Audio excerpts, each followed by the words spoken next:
Here we are. Hi, and welcome to the Hannah Judson Beat, a podcast that explores the creative mind, work, and life of amazing, inspiring women. I'm Hannah Judson, and today's guest is DC-based singer-songwriter Chris Matthews. Her work is honest, powerful, and she offers a much-needed, honest, and laser-focused voice in this moment in history. Her new hope-fueled, love-filled social justice album called Changemakers was just released March 26th, and I definitely want to talk about that and much more. So let's learn more. Chris, welcome to the Hannah Judson Beat. Hi, Hannah. Thanks so much for having me. I'm so happy to be here. Well, I'm really happy to see you as well. So my viewers often know that I'm in just outside of Paris. So I'm on the European side of the Atlantic. You're on the East Coast USA side of the Atlantic. Yep. Can you tell us a little bit about where you are right now? Yeah, actually, so I am a DC-based singer-songwriter, but in this exact moment, I'm actually at my mom's house in southeastern North Carolina. I got to see her for the first time in over a year. I'm fully vaccinated. She got her first vaccine, so I said, I want to celebrate my birthday with you this year. And so I'm down here. I'm home in North Carolina right now. How nice to be home. How great to see your mom. Like that's Yeah. like a major victory. That's Oh, like, yeah. I think that's been the hardest part of this whole story is not knowing when you're going to see key people next. And Yeah.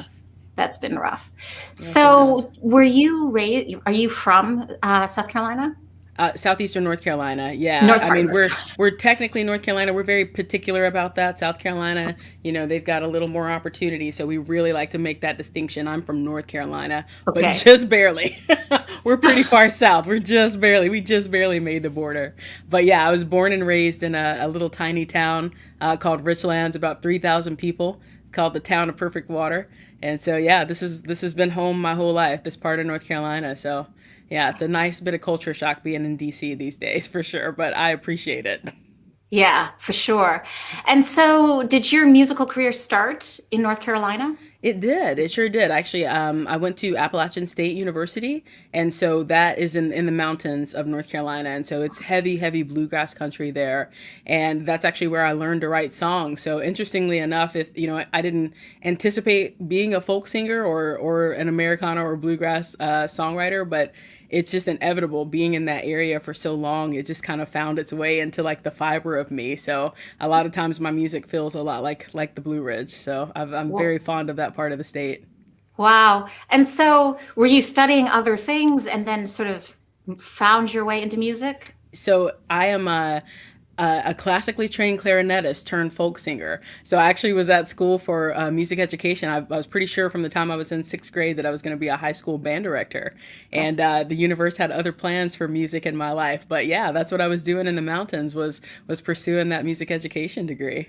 Oh, that's so cool. Yeah. I just have to insert that clarinet was my second instrument.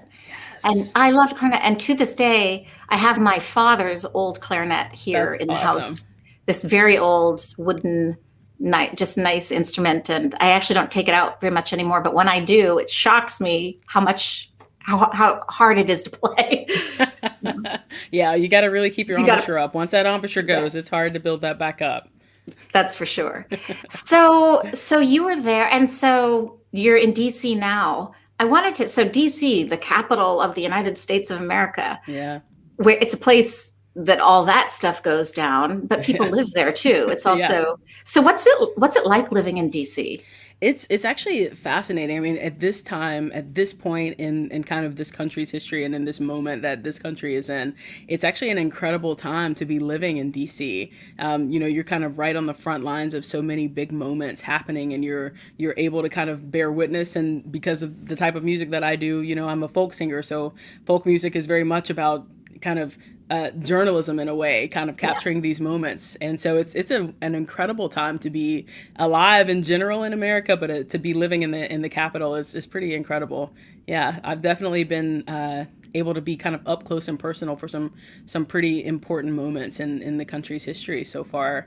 Getting to be there the day that this past election was officially called, and actually being in the streets outside of the White House and just seeing so many people so jubilant and so joyful, and then contrasting that with January 6th and everything that happened there with the insurrection. It's an incredible time to be in living in the District of Columbia, for sure. It really must be what you just described, like jubilation in the streets. I didn't hear anything about that. That didn't come into my field of vision at all. So what is the vibe in DC right now? Is it tenuous or? It really isn't. I mean, it was very kind of unsettled right after January 6th. But again, DC was part of 9/11. The Pentagon was attacked here. So the people in DC are kind of like the people of New York. They're very resilient. They know how to hunker down when it's time to hunker down, and stay alert and continue to persevere. So it's not very tenuous. People are starting to kind of get back to normal. This is a beautiful time of year for the district. The cherry blossoms are blooming, which is a really big thing for there. And so people are starting to kind of put a little bit of their guard down and feel like a little more back to normal, but still, staying sharp, staying focused on the task at hand, which of course for many of us who live there is just the overarching sense of justice. So it's a really cool time. It's a really cool time to be in DC. Wow, I love that quote. I love that you said that. It is a cool time to be in DC. It is, because I feel like maybe not everybody knows that. I think that the only thing we get in the news is like just little blips of poorly edited things. So a lot of your songwriting, not all of your songwriting, but a lot of your songwriting does respond to what's going on around us. As a record. Would you say that you are a recorder of history in the making? Yeah, in a way. There's this really profound Ani DeFranco lyric in her song Fuel that says, people used to make records, as in a record of an event. And that quote has always resonated with me. And then as I found myself really more focused on social justice music and more drawn to sing those songs and sing those truths, it very much has turned into that, because I feel like if we are able to take record and take full account of what it is we're seeing now, maybe we won't have to have that conversation again, or at least maybe more people will be prepared to better have that conversation in the future. So if we're still stuck and still not making progress, maybe it won't take us quite as long. So yeah, I find myself, Holly Near had this really beautiful quote about Changemakers. She called it fiery journalism. And I never thought of it that way, but that's what it is. I mean, it's kind of just taking into account what it is I'm seeing and witnessing. And as a person who loves this country so very much, it's just important to really fully document some of those wrongs that I'm watching play out, because as a daughter of the South and as a Black Southerner, so many of these conversations we are having now, these are conversations that we've been having for a very long time. Yeah. So it's important to speak truth to them. Absolutely. So can you tell us a little bit about Changemakers, like the process in writing those songs? Did they all happen over a long period of time, or was it?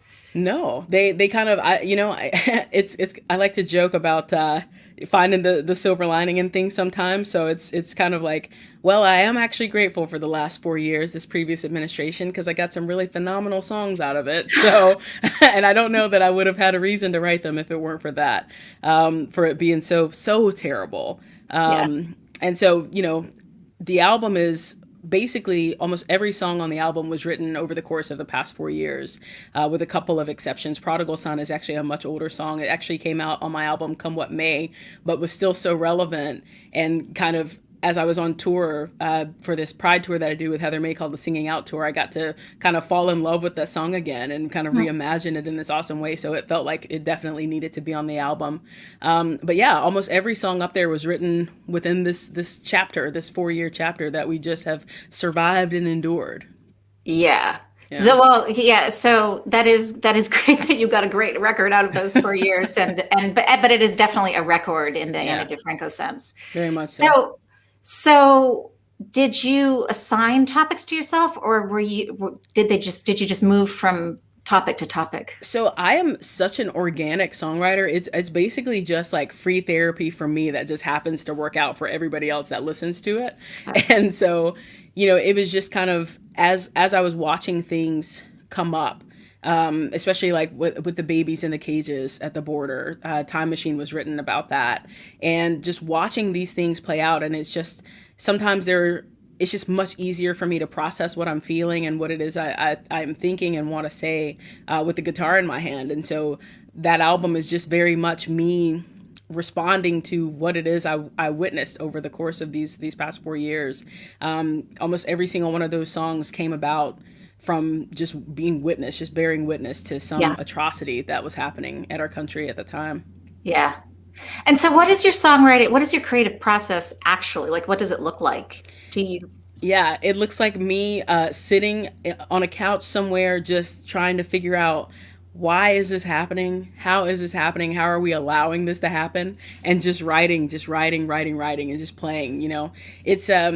It's it's not a lot of my friends, a lot of my songwriting friends are just so incredible. Like they're so disciplined in their craft. They like carve out time every day from like 3 to 5 and just do nothing but write. yeah. And it's just that's never been the way that I write songs. It has always just been kind of that mystical somebody in the ether of the universe is trying to help me get a message to process, and I just try to grab onto it and do it justice. So it's a very organic process for Yeah. me. It really is just the nature of that moment and what I'm feeling at that moment and in that moment. Yeah. As you're working on these really hard topics, do you ever say things and then later you look at it and you're like, no, that's not exactly what happened, or that's not exactly. Do you learn about what you're writing about as you write? Very much so. Some of them, if you as you listen to that album, kind of the underlying theme, even with all of the incredibly difficult topics that the album talks about, is hope, is love, is encouragement. And so, because I try to always center those things, sometimes when something really really bad is happening, it is definitely a process to try to center myself enough to actually find the hope in those moments. Again, Time Machine was definitely an instance of that. It's one of the least, I won't say least hopeful. It's kind of just more of a lesson. That's more of a lesson learned. It's actually quite a history lesson of this country, because there just was no getting around being very candid and blunt about how horrible it was to witness these babies be put into cages, and just the sheer, I guess, tragedy that was kind of lost on so many people, that here we are again in this moment. The first verse talks about the Trail of Tears and separating of families in that regard. Yeah. So many people were displaced, and then next you had African Americans who were enslaved and how those families were separated and ripped away, and then you have Japanese internment and everything that the Asian American community had to endure during that time in our history. And then here we are again having the exact same conversation Yeah. about our government separating families, and like, why have we not learned this lesson?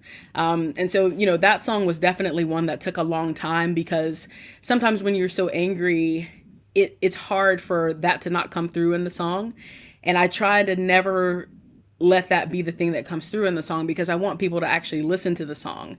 I want them to hear those words, and I want them to actually think about what it is I'm saying, because I know I'm not the only one saying those things. And so in order to do that, sometimes you really have to work hard to not let the anger be the overriding thing that comes through, because people's ears just don't work when they're hearing nothing but anger, and when they're hearing themselves being attacked and things like that. Yeah. So yeah, it is a process when something like that comes up, to actually make a song that's going to be able to do its job when it actually gets out there. Yeah. So how did you learn, or maybe that's not the correct verb, but how did you become a person capable of going to love and hope first in Gosh, the face of reality? I have to say, I think that has to do with how I was raised. I'm a preacher's kid, and so mom, she always raised me with love, always surrounded me with love, and made sure that that was kind of the thing that I knew most, and not sorrow. And Yeah. so I think because of that, that informed so much of my worldview, growing up in the Black church, in the AME church, talking about loving your neighbor, talking about being good to one another, loving one another, and having that be the thing that I was raised to try to do in this world, and seeing so many other people actually do that day in and day out. And so it's like you were saying, sometimes we get these snapshots of the world, and it's very rarely the really good stuff. It's a lot of times, this atrocity has happened. Can you believe it? And it's the outrage piece of it. But at every turn, there is so much to be hopeful about, to be encouraged about, to be inspired about. And so because of that, because I, have that as my worldview, it isn't as hard to find those things. You have to just allow yourself to be open enough to actually see them when they're happening right there in front of you. Yeah. And change never comes from people being downtrodden. Change comes from people being so full of hope and so inspired that they can be better, that they make sure that we actually get there and get to better. And so that's what I want. And so if that's what I want, then my job is to make sure that those people stay hopeful, that those people stay encouraged, and that they keep fighting the good fight. And so that's always the goal. It's like we say in the South, keep your eyes on the prize. If the prize is justice, if the prize is progress, and we want to get to that progress and get to that justice, then it's going to take love and hope to get us there. Yeah. And to be it too. Yeah, exactly. Wow. That's great. So right now, as you sort of scan the world, there are so many different things going on. What do you see? What points of hope and optimism do you see out there?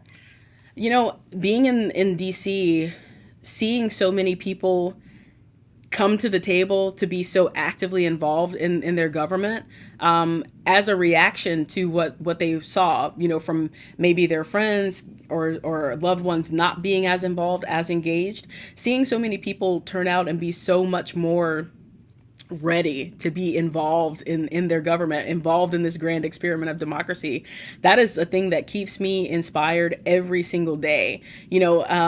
When the election results came in just from this past election, so many people were so disheartened by how many millions more people voted for the other guy than even in the last election, which was a shock in and of itself. And it's like, on the one hand, yes, that's true. But on the other hand, you have to look at how many millions more stood up for love and change and hope and progress, literally for the first times in their lives. And that is a thing to always find encouragement in and always be inspired by. And so, it just depends on your perspective. It's very easy to find the negative in a situation. And, by no means in my music or in my walk through this world do I ever try to just, turn a rose-colored eye to the injustices and atrocities. Never that. Always calling out injustice. But in the same breath, finding those things to keep us inspired and finding those things to keep us encouraged. And there is always an abundance of that to see in DC, especially now, because so many more people are actively engaged in democracy. And I'm so grateful for that.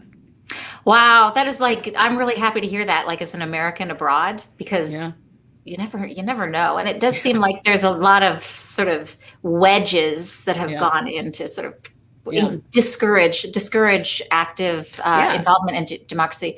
I mean, that's what you see now, all of these suppression efforts coming out, because they're like, oh my gosh, we've got to stop this. We've got to stop this because there's just too much happening. Too many people are saying, yes, I am here for justice. And so they're like, okay, we got to slow this down. We got to figure out how to suppress these votes. So, they'll try their best, but they won't win. They never do. Okay. So is it generational? Would you say that this new swell of involvement, is it younger kids, or is it just some people who never stepped out before? I think it's a combination of both. I will say that I think that, again, one of the most horrible things that has happened, in this most recent chapter, I'll say with the shootings, like things like the Marjorie Stoneman Douglas shooting in Florida several years ago. So many of those kids took that tragedy and decided, we don't want anybody else to go through what we went through. And they literally stood up an entire movement, called the March for Our Lives. And so you see all of these young people now realizing that they have power in a way that I don't think they necessarily realized they did before. I would say not since the civil rights movement. So Dr. King used to get so much flack for the fact that there were so many kids at the forefront of the civil rights movement. And this moment that we're in now is so indicative of that. You were seeing these kids take to the streets because they are aware of the power that they have, and they are prepared to use it and use it wisely. And so I think you are seeing a lot of young people stand up and come and participate in democracy at a rate that I don't think we've seen as a country since the 50s and the 60s. And that's very encouraging. But I do think that you are also seeing a lot of adults realize, hey, I've been taking this thing for granted. This is what happened last time I sat out an election, and I'm really sorry about that, and I'm definitely not going to let that happen again. So I think we're seeing a combination of both. Yeah, yeah, interesting. So right now today, what does your studio look like? What are you working on, and what are you trying to work on, and what are you? Yeah. Well, so Changemakers just came out March 26th, so I'm trying super hard to actually let it get some room to actually fly a little bit and do its thing and do some good out in the world. But I just ended up writing another song last week for some folks who are doing the Working Families Party for the Thrive Agenda. So I actually wrote a song and didn't mean to write a song. That's what I say. It's like, it's just so random. Sometimes I'll be like, oh, this would be great. I just put out a new album. Hopefully I won't write another song for like a year, maybe 6 months. No, literally 2 weeks later.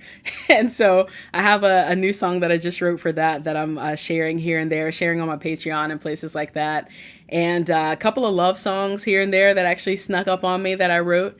And so I think after Changemakers has gotten a chance to do some good for a little while, I think my next project actually will be an EP, kind of not at all related to social justice, kind of with some love and life songs on there. It's been a couple years since I've put one of those out, so I think I'll probably do one of those too. Oh, that sounds great. And so when you're working in your studio, do you record stuff quickly just to get it down and listen to it, or do you keep everything in your head for a while? Oh, no, no. I have too many. And my producer says I have a lot of words. I write a lot of words. So it's way too hard to keep all that in my head. So yeah, I like to make what I like to call living room edits, just these kind of little bootleg recordings of the song. So I get the melody down and the music and the lyrics and everything. And it gives me time to kind of like spend time with them so that by the time I do get to the studio, I kind of have all of the harmonies imagined in my head and can hear these little moments and things like that. So yeah, I get them down pretty fast. Once they're written, I pretty much, there's probably a bootleg recording like within the next day. So.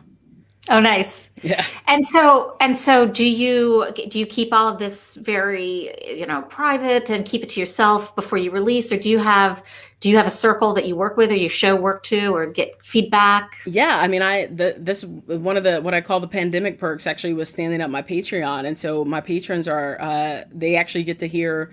They've heard every song that I've written since the pandemic. They've actually already heard all of them. So they kind of let me know like, hey, yeah, that's super great, or like, yeah. And I'm like, okay, yeah, all right. That will sound cooler on the album. Don't worry. I'm posting the link to your Patreon in the chat. Oh, cool. So that people can check out your Patreon there. Yeah, it's been pretty awesome. I mean, even in just the year since the pandemic, I mean, I've written so many songs. The first thing I actually released a song in the middle of the pandemic. I actually wrote a what we call a pandemic power ballad with Heather May called 6 Feet Apart. Yeah. So yeah, I'm still writing, which I was like really looking forward to kind of having a minute to just let Changemakers do its thing. But the universe has got other plans, so. Yeah, you have to capture it when it's there. Exactly. Maybe you can have your vacation later. Yeah, for sure. If you were to take a vacation now and you could go anywhere you wanted, where would you go for a vacation? Ooh, probably to Boone, North Carolina. I love it there so much. It was home for me for about 12 years. And it's the place I always say, if I do get a chance to retire and am able to retire comfortably, that is where I will be, is on a porch in the Blue Ridge Mountains somewhere, just watching sunsets. Wow. Yeah, it's so beautiful there.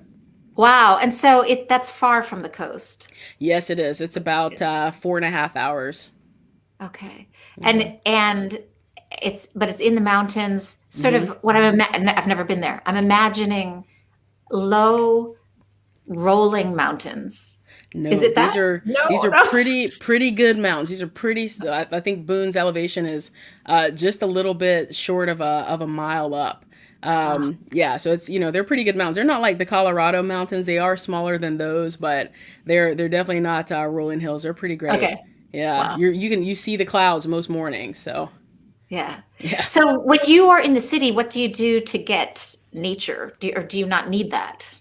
Like, Well, so I'm very fortunate. The actual part of DC that I live in, I'm in Northeast DC, and we are so far out of the city. We actually have a yard, so it almost feels more like my grandparents' house that I grew up in. The one of the things that got me through the pandemic was this garden that we grew, and I mean it was massive and huge. So we actually have a pretty good bit of nature just in our backyard there in DC, which is not at all what you think of when you think of DC. You think of the no, concrete jungle, but yeah, exactly. we've got quite a lush backyard. And then, of course, there are some beautiful, beautiful gardens and green places around the district. There's an aquatic garden about a mile from our house. So yeah, we've got a lot of nature pretty nearby. Oh, that's good. So what went into the garden? Oh my goodness. So we had jalapenos, squash, acorn squash, 5 different varieties of tomatoes, a bunch of other peppers, some cool lettuce. We had a little bit of green beans for a while there. That was one of our first crops.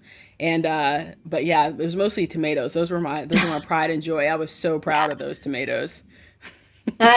All of that sounds delicious. It was awesome. Yeah.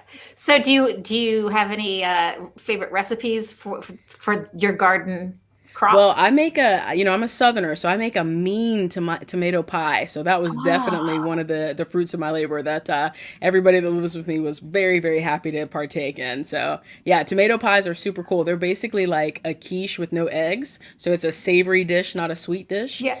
And I make a really good one. I'm So not what going to would give out my secret recipe. I won't do okay. it, but it's so I good. won't ask for that, but what goes in what holds the tomatoes together? Cheese. So much cheesy goodness. Yeah, it's like the perfect dish. Yeah, yeah. That sounds like the perfect dish. Yeah, Yeah. tomato pie. So we'll have to everybody will have to go look that Yeah, up. go Google it. It's really good. Yeah. So Southern cooking. So I had one of my grandparents was from the South, one of my Awesome. grandmothers. And so she lived up in the North most of her married life and everything, but she cooked Southern food from time to time when I Nice. was there. So what are your other favorite Southern dishes that are Ooh, particular to you? I love shrimp and grits very much. I grew up in on the coast, so we have a lot of seafood down here. So I love oysters on the half shell. I love so much seafood. So Um, good. yeah, yeah. We got a lot of good cooking down here. Yeah, you That's why do. I have to be careful when I come home. I've got to be careful. Yeah. Seafood is so I don't live near an ocean right now. Seafood is something I really miss. I grew up Yeah. on the coast in New England, and that was Oh, very much oh part my of my gosh. upbringing is you go get seafood. It's Yep. what we did. Yeah, So, Bar Harbor, Maine is one of my next favorite places next to Boone. It's definitely a close second for sure. I oh, love really? it up there. Oh yeah. So I grew up near there. I grew up kind Awesome. of near there. So what do you like about Maine? Oh So, my gosh. So for me, I love the weather because I don't like growing up in southeastern North Carolina, every time in the summer it was nothing for it to be well over 100 degrees here, and that is way too hot for me. So I love Maine because it's so cool up there. Even in the dead of summer, sometimes you still need a jacket at night. And yeah. I'm a fan of that. I'm very much a fan of that weather. So it's like the things I love about the South, but which with much better climate. So Maine is just ideal for me. I love Oh it, and I wow. don't mind the snow because I didn't grow up with white Christmases. So I'm still like a little kid with the snow. I love it. Yeah. Yeah. So yeah, I love the snow and miss it, but what I don't miss is this time of year when there's still snow or it's just melting. It's like it all goes on a bit too long. Yeah. That's my complaint about Maine is the length of the winter. But that's so funny. So we've talked about where you are. We've talked Yep. about where you're going, where you're potentially going on holiday when that day comes. Yep. You're to Boone and Bar Harbor. I Oh like yeah. that. That was good. That was good. Um, and so one of the things, so I want to talk to you about your influences. I saw in your bio that Sweet Honey and the Rock was one of your influences. Yeah. And I have to say, I saw them when I was like 18 years old. I'm up in Maine, growing up in Maine, with the influences that I had before the internet. And when I saw them, it was truly a game changer for me. Yeah. That was one of the most powerful concerts. I could not believe it. Yeah. So I'm a lifelong fan. Did you do you remember the first time you heard them or I saw sure them? do. Yeah, I sure do. They actually came to sing at Appalachian State, Yeah, and that was the very first time I had ever seen them and heard them, and I was just immediately floored. With my little broke college kid self, I bought every CD they had there that night, yeah, and just I've been a fan ever since. I mean, Dr. Reagan is incredible. Man, all of them, just the music. So for me as yeah, a band nerd, it's like their musicality is also incredibly impressive, just the way they craft a song, with all of those harmonies, being able to make such amazingly intricate music with just their yeah, voices is exactly. incredible. But the fact that they sing about justice and sing about truths, and also love and life as well. Yeah, But man, oh man, the first time I heard them, I was just enthralled. I don't think I stopped talking about them for 2 weeks after I saw that concert, yeah, and I love their music. Ella's song is still one of my all time favorite songs. For those of us who sing about justice, sometimes they're like, well, what's your hype song when you've got to get yourself in a good headspace to do these kinds of things. And Ella's song is always one that I go back to and turn to. We who believe in freedom cannot rest until it comes. It's such an incredible song. It is an anthem for me. It's a mantra for me. I love that yeah, song so much. yeah. What do you think is the difference between saying something and singing it? It's a very strange thing. I think that someone should do some more research into the science of this, but it's almost like music is able to kind of go into the air and seep into a person in a way that just words alone just don't do. And so sometimes, you can say those words, even just that phrase that I just said, we who believe in freedom cannot rest until it comes. But hearing these amazing women's voices Yeah. sing that phrase to you, it's beautiful. It's so transformative. Yeah, It's I mean, I just think music just does something different. It just enhances the words in such a different way. It helps those words kind of sneak into places that they just don't go on their own. Yeah, you use the word transformative, and I think if I'm not a scientist, I'm the opposite of that. I'm like, I don't know how anything works, but I do think music is transformative, and I do think on a cellular level, and I think that it has something to do with vibration because Yeah, music creates an environment that changes you for better or worse. I mean, yeah, it's an environment that you lean into, or that it has different response, but yeah, we're not separate from it.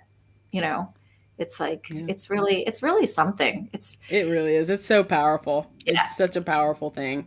Yeah, yeah, I'm humbled and honored every single day that I get to call this life of being a musician, my profession, my job, because it's just a gift to be able to reach people in that way, and it's a thing that I don't take for granted ever. yeah. Do you think there would ever be could you imagine that you would ever just one day be like, yeah, I'm kind of done with this chapter? I can't even imagine that. I really can't. It as much as people get from the songs, I get from seeing them respond to the songs or hearing them tell me how the songs resonate with them. So, and I'm a folk singer, so we're definitely not doing it for the money. Folk music is not like Taylor Swift, but Yeah, it's so much more than that. It's so much bigger than that, and that reward, I can't imagine anything making me not need that in my life. yeah, Yeah, yeah. It's like, do you feel you were born to do this? yeah, You are on track. yeah, very much. Mom and I talk all the time. She's a minister, and so I used to talk to her and be like, it feels like this is kind of a calling too. In a way that Yeah. you get that call. This very much feels like a calling as well, just because so much of that work is about the connection with other people and just reaching them in such deeply personal ways. Are you in with your songs? Are you in conversation with other songwriters? Like, do you hear a song and respond, or?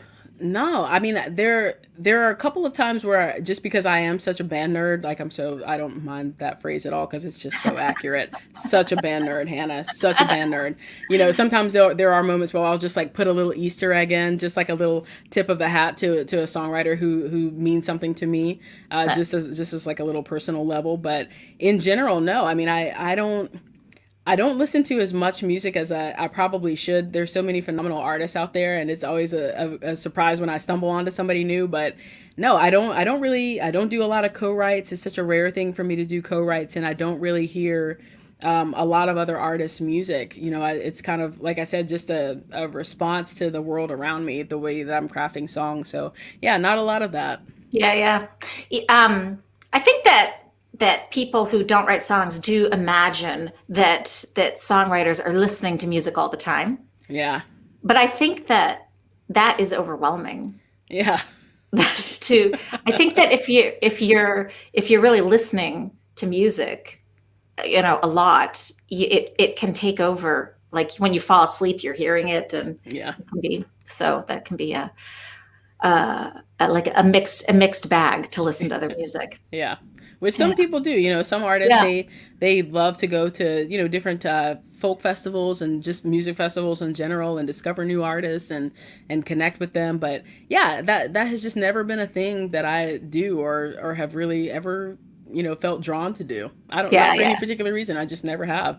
Yeah, yeah. People, Yeah. yeah. Some people really collect music in their head too. Yeah. Listen, catalog, and so are you going to be able to tour soon and play out or? Yes. Yeah. I actually have my very first in-person gig coming up May 15th in Reston, Virginia, which is kind of like in the suburbs of DC in Northern Virginia. So yeah, I'm actually getting back on the road relatively soon. I wasn't sure how it was going to go. I was almost thinking that we would have that 2021 was going to look exactly like Yeah, 2020, that we would just be doing nothing but live streaming for another entire year. But I think because now that the administration has changed and people are actually pro science again, yeah, that more people are having the conversations about vaccinations, and so many more people are getting vaccinated and trying to get vaccinated so that we can actually, turn the page on this in a real tangible way. yeah, And so because of that, I think a lot of the music venues are feeling safe enough that they can open responsibly, yeah, still being very safe, still taking precautions. But that music is a thing that a lot of people have really missed. I think one of those pandemic perks has been people really realizing the things that give them meaning on a daily basis in their lives. And one of the things that people have been missing so dearly is music, is live music, yeah, because it does something to you. It touches you in such a deep way. And so people have really been really been missing us. We're very glad because we've been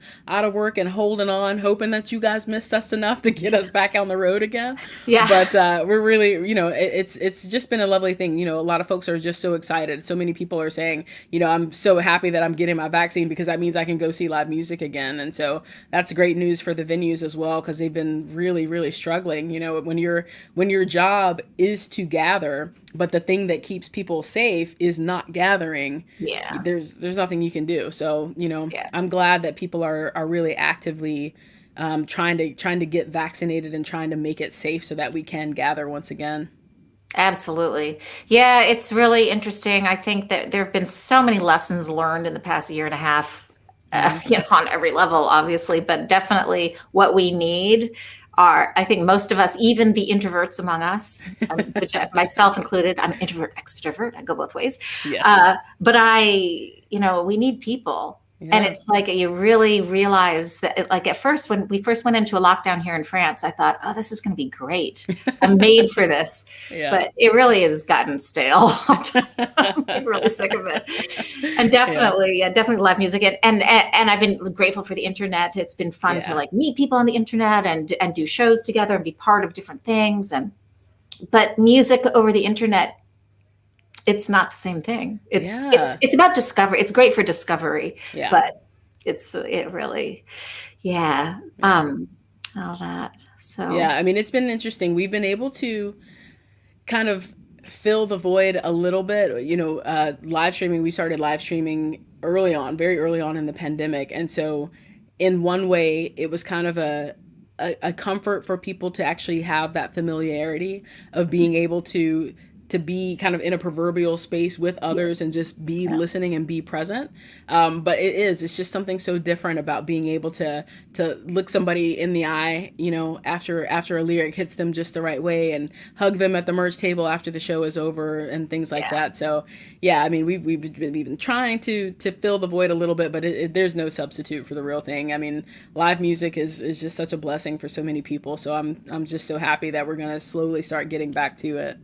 Absolutely.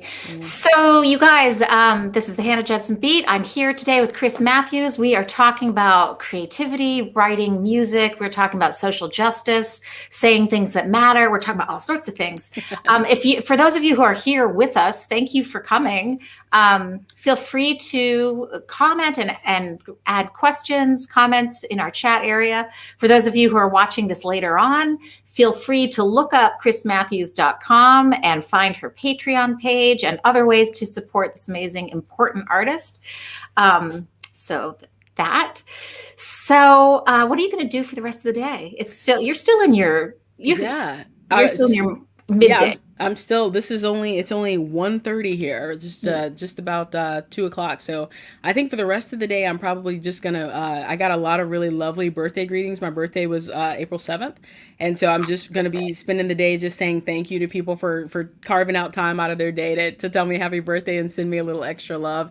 It always means a lot. So especially in the middle of a pandemic, it's just like, geez. Sure know how to make somebody feel special. So I'll probably do a little bit of that, and then watch a movie with my mom, because that's a little fun thing that we like to do. We like to watch movies together. So yeah, I'll probably just hang out with mom and have a great day. Nice relaxing day.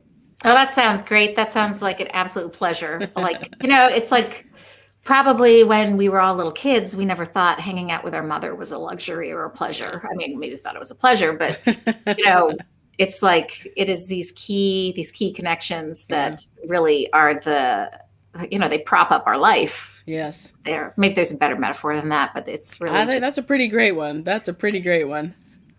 So, yeah. So that all sounds good. So is there anything else that you would like to share with us about things you're working on, events that you want to make sure we know about? Yeah, actually, so you're in Paris and I'm in DC, so we can do this long distance thing because of virtual. And so I'll say, for those of you who are interested, I'm going to be having actually a virtual CD release party for Changemakers on April 24th. So you can get tickets for that on my website on chrismatthews.com. Definitely check out the album. It is a labor of love. It's very important, but it's also some pretty phenomenal music. So please go check it out. And if it resonates with you, come celebrate with us at the virtual CD release party April 24th. It's going to be awesome. Oh, that's so great that you are able to have a CD release party. Yeah. And so how are you organizing that? Is that So we're actually going to be doing that via Zoom, because it's so important to be able to see each other for something like that. And so I didn't just want to do it on a Facebook Live or anything like that where I can't actually see you all. And so we're going to be doing everything via Zoom. We did a kind of like a preemptive listening party for my patrons and my Kickstarter backers, which was super fun. We got to actually have my producer there and a couple of the other folks who played on the record just kind of chiming in about it and everything. But the thing that's going to be different about this one is that this will be the very first time that I will be playing through the entire album, and you can actually hear it and hear some fun inside stories about the meaning behind the songs and kind of the inspirations on the album. So it's going to be super cool. That sounds super cool. Are you going to be playing solo? Yeah, actually I sure am. Yeah. Okay. Yeah. So yeah. It's like the acoustic coffee house cover version of Changemakers. Yeah, exactly. It's going to be great. Exactly. That is going to be great. So I look forward to that very much. Awesome. Excellent. So you are an amazing person. You've done all sorts of incredible things, and you've got a long life ahead of you to do even more I sure hope so. You do. So as far as up to this point, what is your superpower? I will have to say, I'm an Aries, so it's easier for us to talk about ourselves than some people. If I had to say my superpower, I would have to say it is finding the hope in a situation that feels hopeless, and sharing that with somebody else so that they maybe can feel that hope as well. I think that is definitely my superpower. it's a hard thing to do, to find hope in some of these things that we're seeing, and some of these things that we are witnessing and living through. But it is there, and so being able to find that and share that with others, I think that's my superpower. Excellent. I think that is probably one of your superpowers as well. Thank you, Hannah. Some other ones too. Well, so thank you so much for joining me today. This was an awesome conversation. And for those of you who joined us, thanks for coming, swinging by. This is the Hannah Judson Beat. You know that there's going to be more of these conversations. I hold them weekly, more or less, as they happen. This was so much fun. Thank you, Chris, and Such thank a you guys delight. for coming. So see you guys later. Stay safe, everybody.